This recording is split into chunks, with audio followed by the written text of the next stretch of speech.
cooking there? Black eyed peas. So how is it you can afford people that are working with everybody's kitchen and afford to be down here doing all this for free? Sponsors, donations, and that's one thing about everybody's kitchen is like, you know, over the years, you know, there's been so many people that's worked through and with the kitchen, and you know, since '92 where it started, when it started, and just the networking, and I mean, it's much more than what you actually see down here physically, you know, people working. I mean, there's so many people across the country, you know, that help out in the ways that they can help out, you know, and, you know, some people, you know, send us donations, and like, usually, this is like our first time we've been in a rural area like this, so like, this is kind of new to us, you know, doing it this way, and it does take more resources, gas and stuff like that to share food and get it out to people. But in disaster areas, like in a couple of us were away, but not the bus, but a couple of us were. But in the Ninth Ward and stuff, we actually worked with other groups, and Common Grounds is sponsored this project too, and that's been a big help. When we're in the inner city, which what we usually do, whatever it takes, you know. Rice, black eyed peas, fruit salad, and pasta salad. We're going to do the ice cream truck thing. The last run we had bad hurricane Reed and Katrina. They didn't want to help neither, and that's when the roof started breaking up a little bit. But the last one, our roof is pretty bad. Why is it you think they don't want to help you? A little bit too honesty. I think it's too honest. I came here too good when a truck passed. He said, why? He said, why you think they don't help? I say a little bit too much honesty. We're honest, and they won't give. If you're not honest, they're gonna give it to you. That's what I think, Mama. I just don't know. I tell Mama, yeah. That, they came look around, but they didn't take no pictures or nothing. And you can see the roof that, and in the back and all that, it's all a mess. I believe he was gonna help look anyway. I didn't have enough money at one time to raise the front, so I had to separate my house to raise it one part at a time. Right. And during the hurricane, way back, I have insurance that helped me to raise the house. But now there's no insurance, you can't afford it, no insurance. I've seen in my closet inside, it's starting to leak inside. Well, I hadn't noticed it before. One of my sons put a tarpaulin that helped. But in the back, I seen, you know, they got some leak that you're gonna have to take care before we can get a roof. Pretty much in a mess. Still waiting some kind of way. We gotta have help some kind of way. I don't know where it's gonna come from. We had no expectation of, or we had no idea about what was gonna happen bringing the kitchen down here.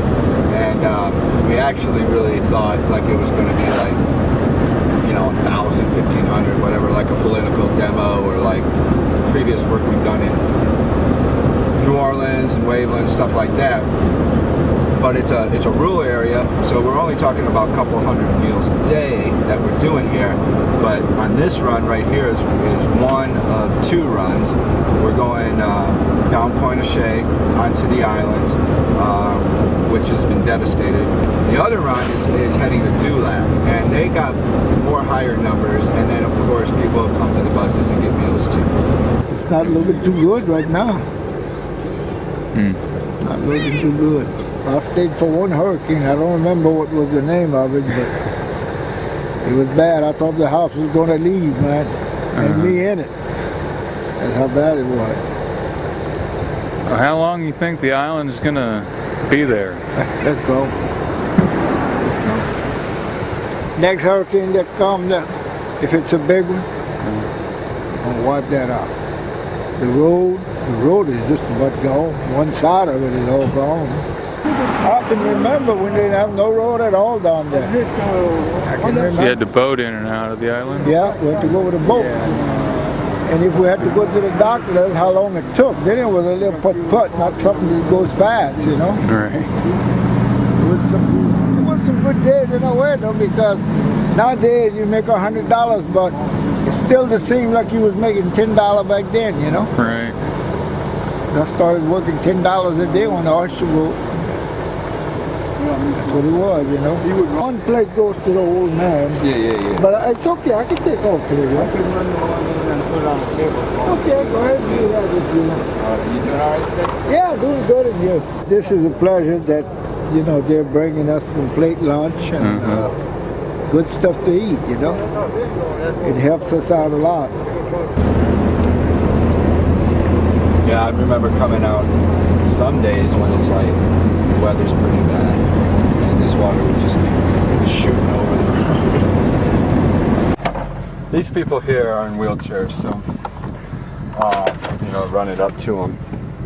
They're in wheelchairs all the way up there? Yeah, exactly. Well, a lot of these people have elevators on them and stuff like that, but you know, we've come to the point where people who are back on the island feel comfortable enough for us to come to the door after we first started just yelling and stuff like that, and then we found out that, hey, there's people who can't even come out down. So before we started going up the doors, you know, we got pretty much permission, and this community's really opened up to us, and I know it's astonished some groups and people, you know, that aren't from here, but you know, we sit and talk with folks and explain that, you know, we're not here for charity, you know, we're here working with the community not for the community, and we're in the same boat, you know, basically. And then, you know, some people stop by the bus and see that we're living in our vehicles or in tents, and it's really opened up for us, and I really have grown to meet a lot of new friends down here. Primarily the families, you know, that we see every day are of Native descent, and so when you do talk to people outside of Quinneshan and Dulac, I don't know, the impression that they have of the people here, and oh, they should move, and you know, we've given them enough money, and it's like, whoa, you're right up the road, you know, and you have this opinion. That's kind of like, that's mind-boggling to me. Why am I doing it? Because, you know what, I've known about the bus for a really long time, and it wasn't necessarily that was like Louisiana was like the, you know, thing. It was just that I always wanted to plug in. I just never had the hey guys, you guys Sue Ann's kids? Yeah, Not I am. How was school? I didn't go today. Why not? Had a funeral to go to. Yeah. Oh, DJ's funeral? JJ. JJ, that's who it was. Yeah, he got killed. I was here that day. I was on Thanksgiving. Yeah. How are you guys doing? When I saw the little 6-year-old boy dead in the middle of the road, and I saw people crying, it was the first time that I saw people have like emotion about something catastrophic, because so much has gone on here, but people are kind of like, yeah, well, you know, Donna died, or you know, this person's in the hospital, and it's just kind of like one thing after another. And I guess when your whole life's like that, you're not as like, you know, it doesn't affect you as much maybe. Free. You can shop till you drop over here. And we have volunteers. We have a dormitory back here. Volunteers come from all over the country and they help.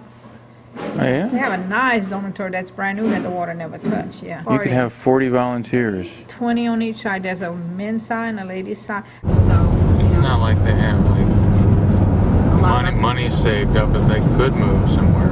right, or work, or the opportunity to do anything other than work in the fishing community. There are a lot of people in need here. So why do people say that they're going to rebuild whatever it is they've got? Because of their commitment to the land.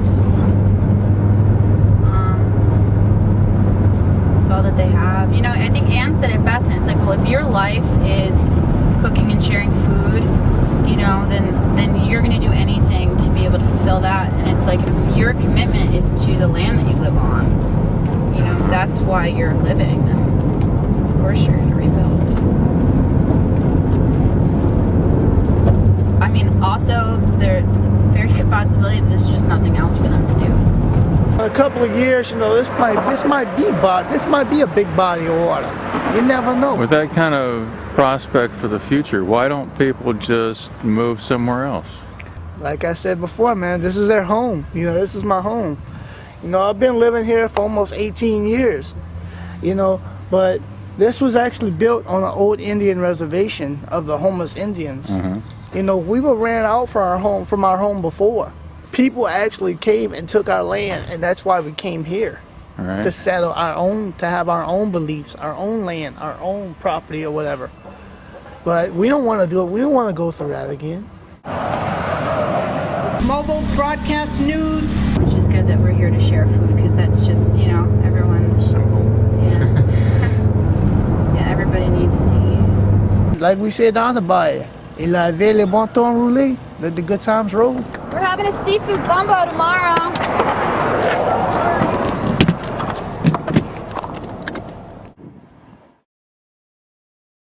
What you cooking there? Black eyed peas. So how is it you can afford people that are working with everybody's kitchen and afford to be down here doing all this for free?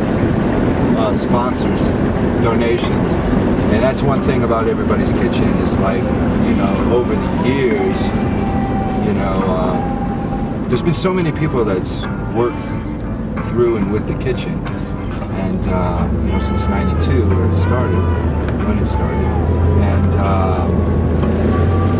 just the networking, and I mean, it's much more than what you actually see down here physically, you know.